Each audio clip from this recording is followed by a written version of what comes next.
ऋषभ कोलकाता में मुलाजिम था। वो हर शनिचर की रात को वर्धमान आता था। अभी नई नौकरी थी, इसलिए बीवी को अपने साथ नहीं रख सकता था। उनके निकाह को 2 बरस हो चुके थे। वैसे भी अम्मी ने पहले ही कह दिया था, निकाह का मतलब ये नहीं है कि आते ही लेकर परदेश चले जाओ। अभी हमारे पास ही रहने दो, कुछ तौर तरीके सीख लेगी फिर ले जाना। इतवार का दिन था। मौली घर की सफाई में लगी थी। सासू जी पार्वती की आवाज आई, अरे बहू, जरा ये अचार जरा धूप में रख दे। अचार का मर्तबान उसके हाथ से फिसलकर टूट गया। इस बात पर अम्मी ने उसे बहुत डांटा कि रो रो कर उसकी आंखें सूज गई। ऋषभ बैठा ये सब कुछ देख रहा था, लेकिन कुछ बोल नहीं पा रहा था। वो बेचारी सुबह से ही लगी हुई थी। उसकी ननद रमा आई।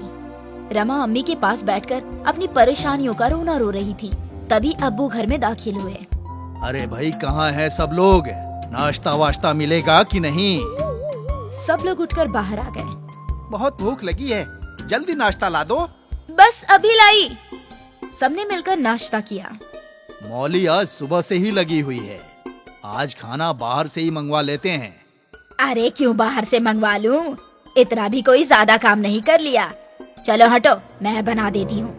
मैं बना तो रही हूँ।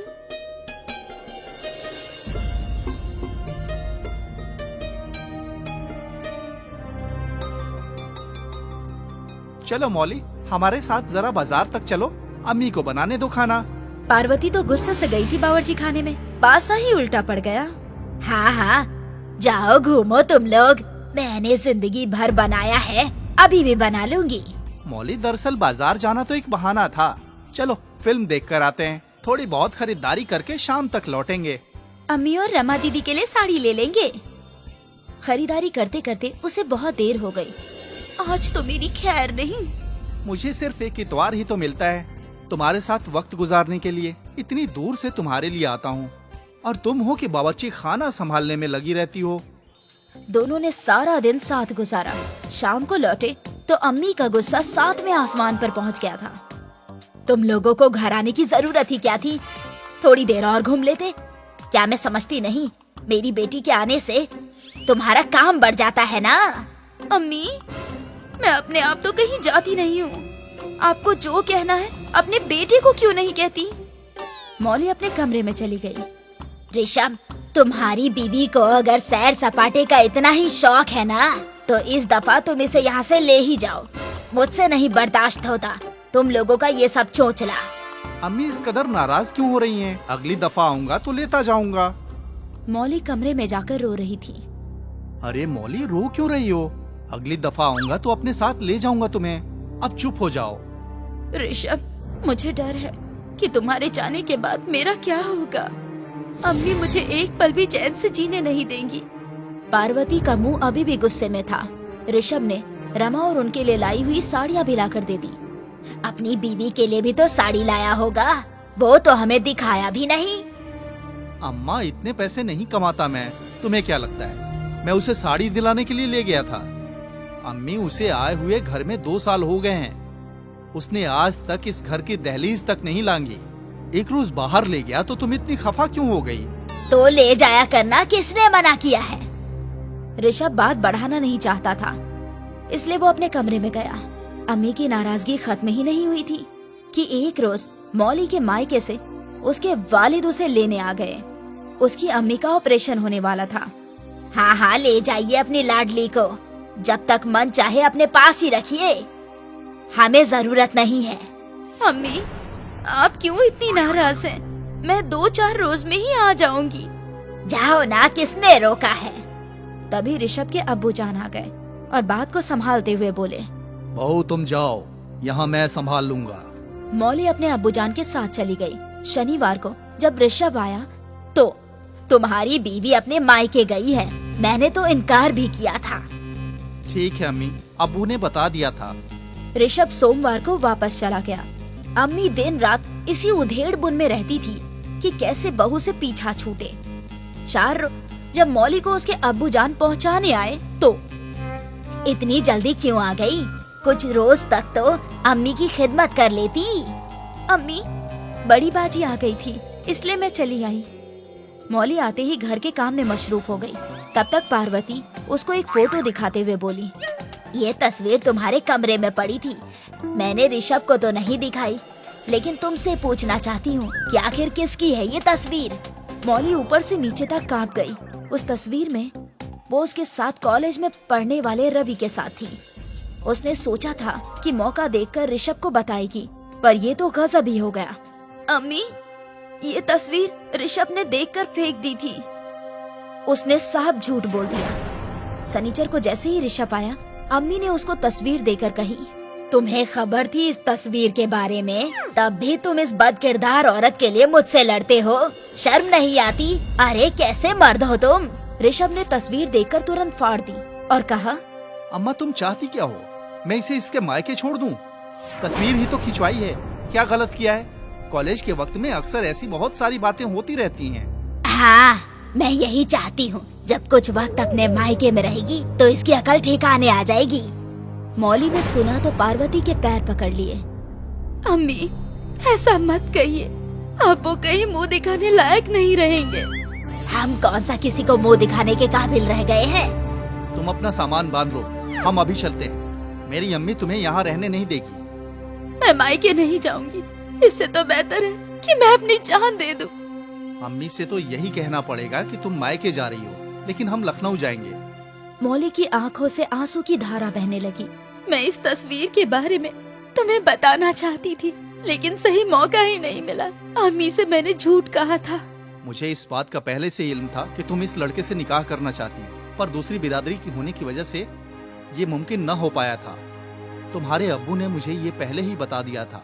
चलो जल्दी चलो, कहीं देर न हो जाए। मौली और ऋषभ लखनऊ चले गए। अम्मी इत्मीनान थी कि बेटे ने उनकी बात नहीं टाली और बहू को मायके पहुंचा दिया। कुछ महीनों तक ऋषभ छुट्टियों में घर नहीं आया। कुछ रोज से अब्बू की तबीयत खराब चल रही थी, तो अम्मी ने खत लिखकर इत्तला दी। ऋषभ आया और अब्बू जान को अपने साथ ले गया। अरे बेटा, इन्हीं फिक्रात में मैं बीमार हो गया था कि आखिर बहू कब तक अपने मायके रहेगी। औरत ही औरत की दुश्मन होती है। तुमने ये अच्छा किया जो इसे वहाँ से ले आए। अब्बू जान, मैं कुछ भी करके अम्मी जान को खुश नहीं रख पाई। बेटा, कुछ लोग सिर्फ अपने बारे में ही सोचते हैं। उन्हें बेटे बेटियों या किसी और के सुख दुख से कोई सरोकार नहीं होता। उनको खुशी सिर्फ अपने अहम को मुतमईन करने में ही मिलती है। पार्वती उन्हीं लोगों में से एक है। अब्बू जान का इलाज बेहतर ढंग से हो गया और वो वापस आए तो मैं तो बिल्कुल तंदुरुस्त हो गया। अब बहू को बुलवा लो, आखिर कब तक अपने मायके रहेगी? कोई जरूरत नहीं है, उसको वहीं रहने दो। दूसरे रोज ही मौली के अब्बू वहाँ किसी काम से आए थे तो घर आ गए। अब गिड़गिड़ाते हुए कहेंगे कि अपनी बहू को ले आइए, लेकिन मैं भी कम नहीं हूँ, खूब बुरा भला सुनाऊंगी। मौली कहीं नजर नहीं आ रही? हाँ, अब वो यहाँ नहीं रहती। ऋषभ को खाने पीने में दिक्कत होती थी, इसलिए वो अपने साथ ले गया। पार्वती ने जब ये सुना तो वो हैरान रह गई। अपने घर में ही उनके साथ इतना बड़ा धोखा हुआ। उनके जाने के बाद ऐसे बेटे से होने से तो बेहतर था कि मैं बेऔलाद रहती। तुम जैसी खातून के साथ ऐसा ही होना चाहिए। अपने बेटे का बसा बसाया घर उजाड़ने में तुमने तो कोई कसर नहीं छोड़ी। जब तुम्हारी बेटी ने अपने घर से भागकर निकाह करने का फैसला ले लिया, तब कहाँ गई थी तुम्हारी इज्जत? वो तो कहो ऐन मौके पर तुम्हारी बहू ने उसे समझाकर राजी किया था। पीछे पीछे रमा और ऋषभ भी आ गए। पार्वती की सारी जिद खत्म हो गई थी। उनका सर शर्म से झुक गया था। सुरेश एक मजदूर है और कांताबाई भी घरों में काम करने जाती है। दोनों बच्चे के लिए ही बच्चे को अकेले घर पर छोड़कर जाते हैं। वो घर के बाहर ही मिट्टी में खेलता रहता है। एक रोज अमित को बुखार आ गया। कांताबाई काम पर जाने के लिए निकल ही रही होती है, लेकिन जैसे ही वो अपने बच्चे अमित को प्यार करने के लिए आगे बढ़ती है तो अमित का बदन जल रहा होता है। अरे, मेरी बेटी को तो बहुत तेज बुखार है, अब मैं काम पर कैसे जाऊं? लेकिन काम पर जाना भी बहुत जरूरी है, नहीं तो मेम साहब बहुत नाराज होंगी। मैं बच्चे को दवाई देकर काम पर चली जाऊंगी, लेकिन मेम साहब ने बोला था कि आज काम पर आना बहुत जरूरी है। एक बार कॉल करके पूछ लेती हूँ। कांता मेम साहब को कॉल करती है। मेम साहब, मेरे बच्चे की तबीयत नासाज है, क्या मैं छुट्टी ले सकती हो? तुम छोटे लोग होते ही ऐसे हो, बस छुट्टी का बहाना चाहिए। देखो कांता, मेरी बात गौर से सुनो। अगर तुमको काम नहीं करना है तो मना कर दो, लेकिन रोज रोज बहानेबाजी ना किया करो। अगर नौकरी करनी है तो फटाफट काम पर आ जाओ, और नहीं करनी तो भी आ जाओ। मैं तुम्हें तुम्हारी तनख्वाह दे दूंगी। मेम साहब, हमें काम से मत निकालो, मैं अभी आ रही हूँ। कांताबाई बेटे के भूख के लिए ही बेटी को बुखार में तड़पता छोड़कर चली जाती है। कांताबाई काम पर जा चुकी है और तब मेम साहब उसके पास आती है। क्या सच में तेरे बेटे को कुछ हुआ है या तेरा छुट्टी का मन था? मेम साहब, कोई भी माँ अपने बच्चे की बीमारी का बहाना नहीं बनाएगी। आप आज मुझे जल्दी छुट्टी दे देना। नहीं नहीं कांता, आज किसी भी कीमत पर छुट्टी नहीं मिलेगी, क्योंकि मेरे बेटे रवि को जुकाम है। आज मैं उसका ख्याल रखूंगी और तुमको खाना बनाना होगा। मेम साहब, आज मेरी मजबूरी है। मैं यहाँ आ तो गई हूँ, लेकिन न जाने मेरे बेटे की क्या हालत हो रही होगी। बस बस, अब रोना बंद करो और कपड़े धोना शुरू करो। कांताबाई आंखों में आंसू, मन में मायूसी और चेहरे पर फिक्र की लकीरें लिए हुए काम में लग जाती है। और दूसरी तरफ मेम साहब अपने बेटे रवि को गोद में लेकर सोफे पर बैठकर टीवी देख रही है। 18 साल बाद अमित और रवि दोनों बड़े हो गए, लेकिन जब भी अमित की अम्मी कांताबाई घरों में काम करने जाती तो अमित को बहुत बुरा लगता था। इसीलिए अमित पढ़ाई के साथ साथ रात को एक क्लब रेस्टोरेंट में वेटर का काम करने लगा। एक रात को रवि अपने कुछ दोस्तों के साथ क्लब आया और उसने अमित को पहचान लिया। मैंने तुम्हें कहीं देखा है। जी सर। बस कर यार, इतनी भी फॉर्मेलिटी मत कर, मैंने तुझे पहचान लिया है। जी? अरे तू हमारी कामवाली का बेटा ही तो है, जिसको वर्षों से हमने नौकरी दी हुई है। वैसे तेरी माँ है बहुत मेहनती, सारा काम अच्छे से करती है और बर्तन कपड़े फर्श तो ऐसे चमकाती है जैसे किसी नई दुल्हन का चेहरा चमकता हो। जी। चल कोई बात नहीं, अब तू वेटर बन गया है, लेकिन अगर तुझे कोई काम चाहिए तो मुझे बोल देना, मैं तेरी पूरी मदद करूंगा। आखिर तू मेरी नौकरानी का बेटा जो है। रवि अपने सभी दोस्तों के सामने अमित का खूब मजाक बनाता है, लेकिन अमित खामोश रहता है क्योंकि रवि ने कुछ भी गलत नहीं बोला। नौकरानी के बेटे को नौकरानी का बेटा ही तो बोला है। अमित ऐसे ही अपनी नौकरी और स्टडी करता रहता है। रवि रोज रोज पार्टी करता है, शराब पीता है और पढ़ता नहीं है। एक दिन उसकी अम्मी ने उसे अपने पास बिठाया और बात करने लगी। कांताबाई वही काम कर रही थी। रवि, ऐसे कब तक चलेगा? तुम क्यों अपनी तालीम पर तवज्जो नहीं दे रहे हो? ओहो अम्मी, आप फिर से शुरू हो गयी। मैं अपनी स्टडी कर तो रहा हूँ। ऐसी कैसी स्टडी? तुम्हारे अंदर सारी बुरी आदतें आ गई हैं। अम्मी यू नो, हम अमीर लोग हैं और ये सब शौक होते हैं। बराए मेहरबानी से ऐब न कहिए। रवि, तुम अपनी अम्मी से बात कर रहे हो? हाँ, इल्म है मुझे, इसीलिए तो बहुत तमीज से बात कर रहा हूँ। बाकी मैं किसी से इतनी इज्जत से बात नहीं करता। और हाँ, मैं अमीर बाप की औलाद हूँ। मैं किसी की नौकरी नहीं कर सकता हूँ। मैं अपना कारोबार करूँगा। मुझे इन्वेस्टमेंट के लिए पैसे दे दो।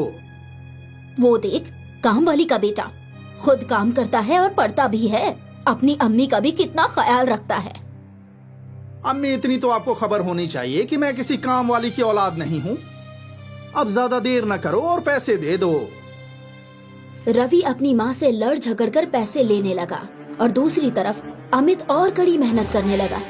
नतीजा ये हुआ कि अमित ने अपना एक एप्लीकेशन सॉफ्टवेयर डेवलप किया, जो बाद में एक डिजिटल कंपनी में बदल गया। अमित ने अपना अच्छा घर बना लिया और अम्मी के लिए घर पर नौकर रख दिए। वहीं दूसरी तरफ रवि ने कोई कारोबार नहीं किया। रवि, तेरी कंपनी कहाँ है? मुझे तूने आज तक कुछ दिखाया क्यों नहीं? अम्मी, मुझे और पैसे चाहिए। मैं तुझे 50 लाख दे चुकी हूँ। अम्मी, जरूरत है, बैंक से कर्ज ले लो, नहीं तो पहले दिए गए पैसे भी बेकार चले जाएंगे। अम्मी एक काम करते हैं, घर पर कर्ज ले लेते हैं। रवि की अम्मी उसकी बातों में आ जाती है और घर पर लोन लेकर सारे पैसे रवि को दे देती है। कुछ रोज बाद रवि की अम्मी को पता चलता है कि रवि सट्टा खेलता है और उसने सब कुछ सट्टे में तबाह कर दिया। और अमित की अपनी एक कंपनी है। उसको अपनी पुरानी बात याद करके बहुत अफसोस होता है। कांताबाई अपने बेटे के साथ रवि के घर आती है। मेम साहब, मैं आपको मिठाई खिलाने आई हूँ कि मेरे बेटे ने मेरे हालात बदल दिए। लेकिन मेम साहब, ये कहना है कि भगवान किसी को गुरूर ना कराए, क्योंकि हालात हमेशा एक जैसे नहीं रहते।